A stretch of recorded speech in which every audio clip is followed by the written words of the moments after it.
sempat terhenti seperti jarum jam dinding yang tidak berfungsi. Ada mereka yang jatuh, ada mereka yang sakit, ada mereka yang kehilangan, ada mereka yang meninggalkan. Tidak satu, tidak dua, mereka pergi bergerombol dalam gelombang bernama kematian. Pandemi akan pergi seperti kabut yang hilang sebelum fajar. Asal kalian tidak membawa ego, bergerombol di sana-sini, berhahahihi mengabaikan yang diatur. Sungguh elok jika kalian peduli atas nama kemanusiaan. Pakai masker, harga mati.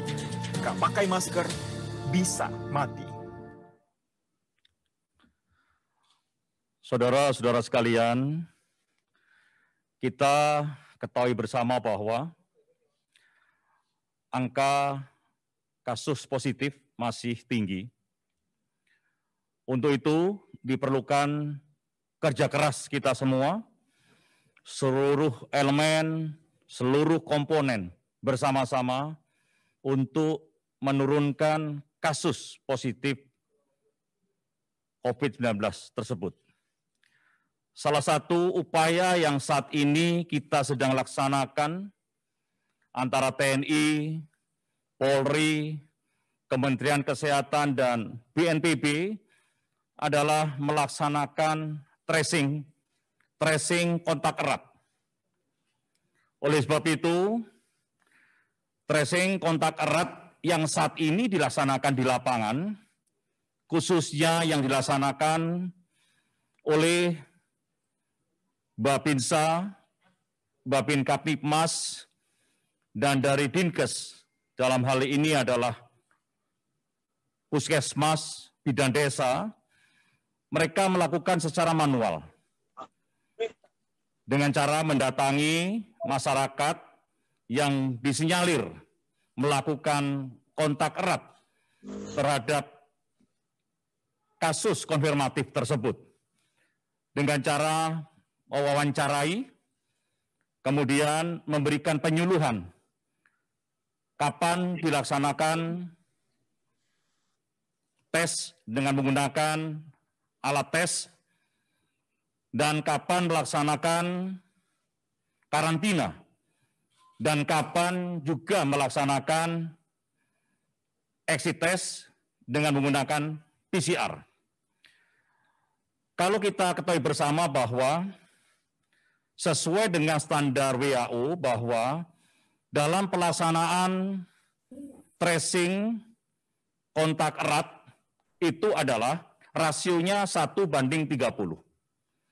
Namun di Indonesia saat ini baru bisa dilaksanakan 1:1. Satu terkonfirmasi dan satu yang kita laksanakan tracing kontak erat. TNI, Polri, BNPB, dan Kemenkes berusaha untuk memenuhi standar yang dikeluarkan oleh WHO tersebut, yaitu dengan cara memperbanyak tracer-tracer dari TNI, Polri, dan Dinas Kesehatan, termasuk dari BNPB. Saat ini ada 63.000 tenaga tracer dari TNI yang sudah tersebar di wilayah-wilayah, di posko-posko PPKM Mikro, untuk membantu Kepala Puskesmas, Bidan Desa melaksanakan tracing kontak erat kepada masyarakat. Namun, kendala juga kita temukan di lapangan.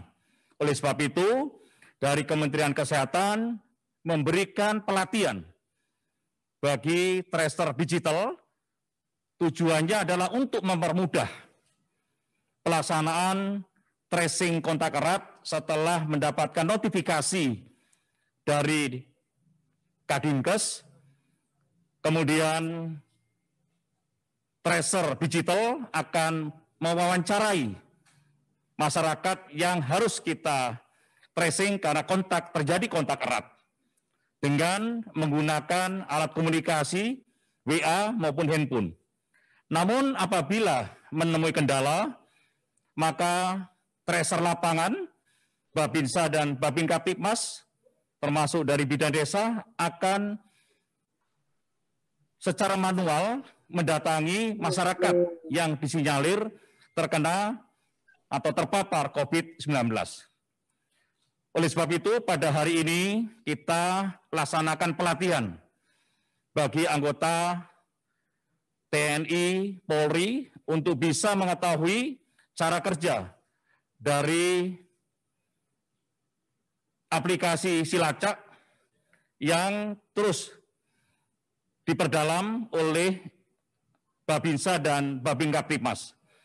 Setelah itu akan kita implementasikan di lapangan, kita cek ada permasalahan apa, ini ada sebagai feedback bagi kita untuk memperbaiki permasalahan-permasalahan di lapangan. Saudara-saudara sekalian, dari BNPB juga memberikan bantuan sebanyak 7.000 tracer digital yang akan disebar di seluruh wilayah Jawa dan Bali. 7.000 tracer digital ini adalah salah satu bentuk upaya untuk melipat gandakan kemampuan tracer digital yang ada di lapangan yang saat ini sebagian sedang melaksanakan pelatihan.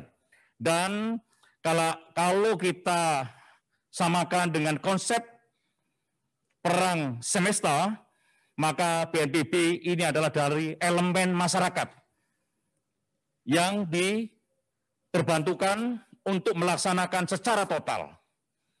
Demikian juga konsep perang gerilya ini harus dilaksanakan secara total yang dibantu oleh TNI, dibantu oleh Kemenkes, dibantu oleh BNPB, dan seluruh komponen masyarakat. Saya yakin dengan konsep semesta ini, maka keinginan kita semua bahwa menekan kasus aktif di Indonesia akan bisa terrealisasi sehingga sampai angka paling rendah. Dan saya dengan kerja seluruh elemen, kerja keras seluruh komponen, maka permasalahan terkait dengan kasus COVID akan bisa kita tekan. Seluruh individu, seluruh kelompok, seluruh komponen memiliki tugas yang penting dan berat untuk mengatasi COVID-19 ini. Demikian, terima kasih.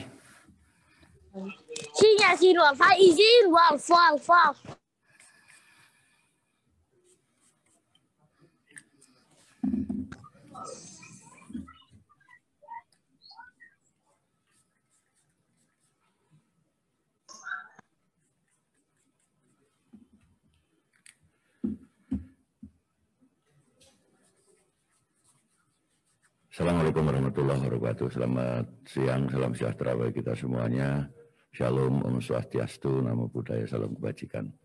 Yang sangat saya hormati Panglima TNI, siang ini izin saya menambahkan hal yang terkait dengan kebijakan yang menyangkut kebijakan di hulu, yaitu pelaksanaan 3T. Sebagaimana tadi yang sudah disampaikan oleh Bapak Panglima TNI, dan kita sudah mendengar semua, bahwa Presiden Joko Widodo memutuskan untuk melanjutkan penerapan kebijakan pemberlakuan pembatasan kegiatan masyarakat level 4 yang kita mulai dari tanggal 26 Juli hingga tanggal 2 Agustus 2021. Pilar penegaan penanganan COVID-19 adalah kedisiplinan dalam menerapkan protokol kesehatan dan peningkatan pelaksanaan testing, tracking, dan treatment di seluruh daerah di Indonesia, sehingga pengendalian dapat dilakukan dengan optimal. Urusan hulu inilah yang kita akan tegakkan sebagai langkah preventif untuk pengendalian COVID yang kita ketahui bersama secara eksponensial belum bisa menunjukkan penurunan yang kita harapkan. Kemudian saya akan menyampaikan beberapa hal terkait percepatan penanganan COVID-19 dalam PPKM level 4 ini. Yang perlu kita lakukan bersama adalah disiplin di dalam melaksanakan protokol kesehatan. Kemudian apabila kita merasa tidak nyaman atau enak badan kita, maka kita bisa melakukan testing yang bisa dilakukan di puskesmas ataupun pos-pos nanti PPKM yang ada di daerah-daerah kita.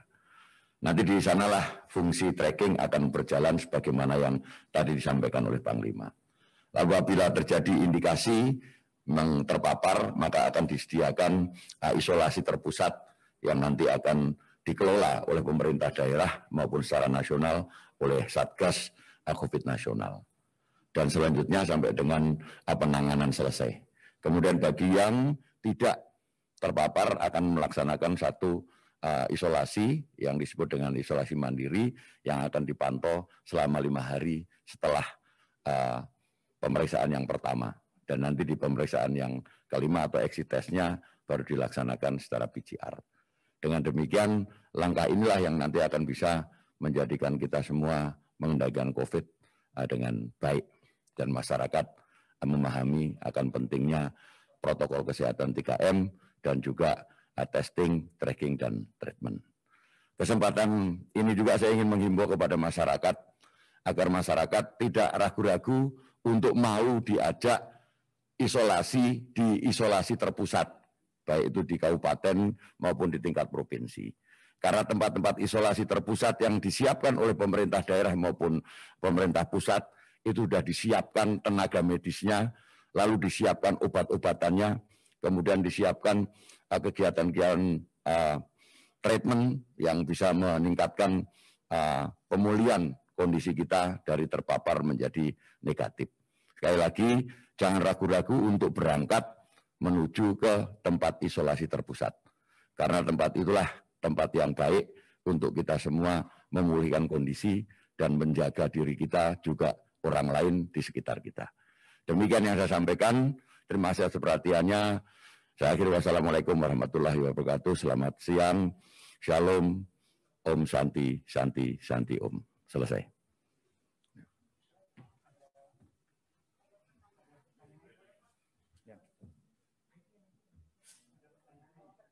Pak, selamat siang Pak Ganip. Ada pertanyaan dari media. Yang pertama dari Hendro, Berita 1. Sampai saat ini sudah berapa banyak lokasi isolasi terpusat yang dibangun untuk pasien COVID-19 secara nasional? Yang kedua, apakah sudah berapa warga yang tertampung saat ini? Pertanyaan ketiga, apakah nakes sudah bisa terpenuhi untuk bekerja di tempat-tempat isoter tersebut? Silahkan Pak. Ya, terima kasih, saya akan jawab. Jadi sampai dengan saat ini untuk tempat-tempat lokasi isoter yang dibangun untuk pasien COVID-19 tersebar sesuai dengan wilayah. Saya mengambil satu contoh saja di Jakarta, kita sudah membuat isolasi terpusat, itu mulai dari RSDC Kemayoran, kemudian Rusun Nagrak, dan Rusun Pasar Rumput. Ditambah juga ada isolasi yang disebut isolasi terkendali, yang dikendalikan oleh pemerintah daerah setempat. Untuk 3 isolasi ini aja yang saya sampaikan, itu sudah menampung, bisa menampung 10.000 pasien. Dan kondisi saat ini huniannya sangat kecil. Untuk RSDC Kemayoran itu sudah ditingkatkan juga kapasitasnya. Hari ini bornya sekitar 47%. Kemudian untuk Nagrak itu baru terisi 260 orang. Jadi masih sangat kosong. Jadi apabila warga ingin masuk ke sana, cukup membawa keterangan hasil rapid test saja. Kalau dulu kan harus PCR. Sekarang cukup dengan rapid, antigen sudah bisa dirujuk ke tempat-tempat isolasi tersebut. Lalu di Pasar Rumput itu tersedia hampir 6.000 tempat tidur, dan sekarang baru terisi sekitar 110 orang. Jadi silahkan, yang saya katakan tadi himbauan saya untuk tidak ragu-ragu untuk masuk ke sana. Kemudian untuk nakes juga sudah disiapkan di tempat-tempat tersebut, termasuk juga obat-obatnya. Ini di wilayah Jakarta.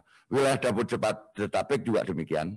Di Bandung, di Depok, di Kota Tangerang, semua sudah siap dengan isoter yang siap menampung masyarakat yang terpapar dalam kondisi tanpa gejala dan bergejala ringan. Demikian juga di Jawa Tengah, sudah ditambah beberapa tempat isolasi terpusat. Yang kita perhatikan saat ini adalah Jogja dan Solo. Jogja kita siapkan di 3 tempat yang akan bisa menampung sekitar 600 TT di 3 lokasi, yaitu di asrama UGM, UNY, dan yang satunya lagi di asrama yang dimiliki oleh PUPR. Ini sudah kita siapkan. Lalu di Solo juga demikian, Solo sudah menyiapkan di pemerintah daerah itu 1.700 TT. Saat ini baru terisi 400 TT. Karena apa? Masyarakat mungkin belum memahami ini. Oleh karenanya saya minta tolong pada teman-teman wartawan untuk mensosialisasikan ini. Disosialisasikan agar masyarakat yang terpapar isoman, melaksanakan isoman bisa melakukan isolasi terpusat di tempat-tempat yang sudah kita tentukan. Demikian ya. Terima kasih. Masih ada pertanyaan lagi, Pak. Dari Rifki The Jakarta Post, apakah BNPB sudah memiliki data berapa posko level kelurahan atau desa yang ada di Indonesia? Bagaimana persebarannya? Yang kedua, bagaimana BNPB dapat membagikan dana yang akan digunakan untuk posko-posko tersebut untuk keperluan 3T? Silakan, Pak. Oke, jadi BNPB sudah memiliki data dan nanti secara rinci dari tim Satgas akan men-share ke para teman-teman wartawan untuk bisa disampaikan ke masyarakat. Kemudian penyebarannya nanti juga ada petanya, kita akan sampaikan. Kemudian BNPB dapat pembagian dana yang akan digunakan untuk posko tersebut. Jadi pendanaan ini sudah diatur, ada dana yang diatur ditangani oleh pemerintah daerah melalui mekanisme anggaran di daerah, dan ada dana yang dikucurkan melalui anggaran yang ada di Satgas ataupun BNPB. Untuk BNPB menangani operasional secara penuh satu isolasi terpusat maupun membantu operasional pemerintah daerah apabila anggaran yang dianggarkan melalui APBD tidak mencukupi. Mekanismenya sudah kita atur sedemikian rupa sehingga tidak terjadi tumpang tindih ataupun penyalahgunaan anggaran yang sudah dialokasikan. Kemudian untuk keperluan 3T,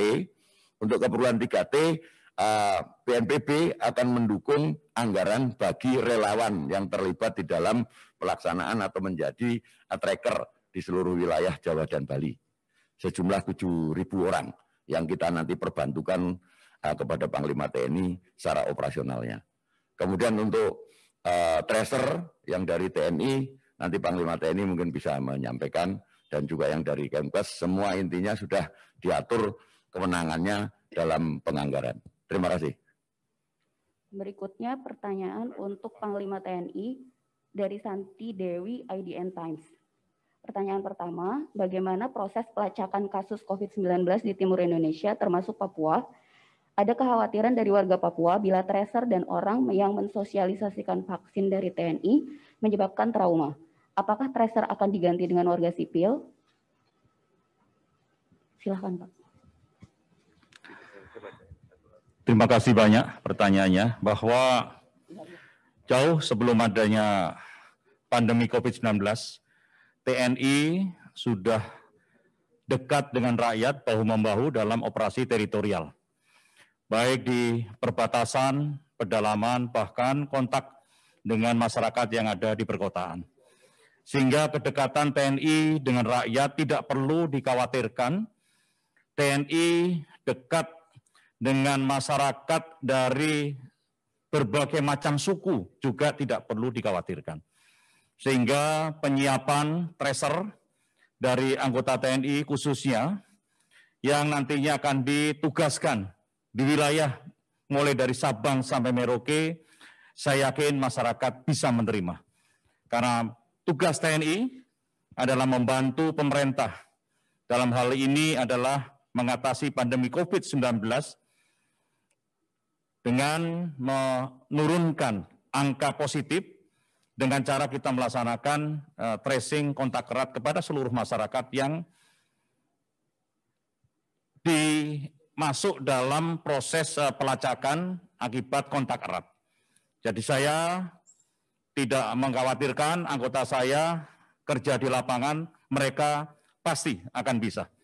Karena tugas itu, tugas teritorial, itu sudah kita laksanakan jauh sebelum adanya COVID-19 ini. Terima kasih. Pertanyaan terakhir Pak untuk Panglima TNI, apa saja yang telah dipersiapkan dari Anto Bisnis Indonesia? Apa saja yang telah dipersiapkan dan bagaimana mekanisme pelaporannya? Terima kasih Pak. Ya, jadi TNI sudah memberikan pelatihan secara Zoom kepada seluruh tracer TNI. Kemudian TNI juga sudah memberikan simulasi bagaimana menerima notifikasi dari Dinas Kesehatan terkait dengan kasus terkonfirmasi. Kemudian TNI turun ke lapangan, khususnya Babinsa, untuk melaksanakan wawancara kepada masyarakat dan melaporkan kepada Puskesmas, termasuk juga membagi masyarakat yang terkena paparan COVID untuk mau melaksanakan isolasi, baik isolasi mandiri, isolasi dengan menggunakan shelter yang ada di pedesaan, maupun isolasi terpusat. Untuk pelaporan, anggota Babinsa memberikan laporan kepada Puskesmas, dan Puskesmas akan melaporkan kepada Dinas Kesehatan, baik kota, kabupaten, maupun provinsi, sehingga laporan-laporan ini akan bisa cepat sampai ke pusat dan bisa dimasukkan dalam laporan secara nasional. Dan saya juga ingin menghimbau kepada seluruh masyarakat bahwa walaupun kita sudah divaksin, baik yang pertama maupun yang kedua, saya mengharapkan masyarakat terus semangat untuk menggunakan masker. Ingat, masker akan melindungi kita dari paparan COVID-19, 95% kita akan terlindungi. Di mana kita berada, aktivitas apapun selalu gunakan masker. Dengan menggunakan masker, maka kita melindungi rekan-rekan sekitar kita, dan rekan-rekan sekitar kita juga melindungi kita. Ini harapan kita, mudah-mudahan seluruh masyarakat paham untuk melaksanakan himbauan ini, tetaplah pakai masker. Ada slogan mengatakan, menggunakan masker adalah harga mati. Tidak menggunakan masker itu bisa fatal atau bisa mati. Terima kasih.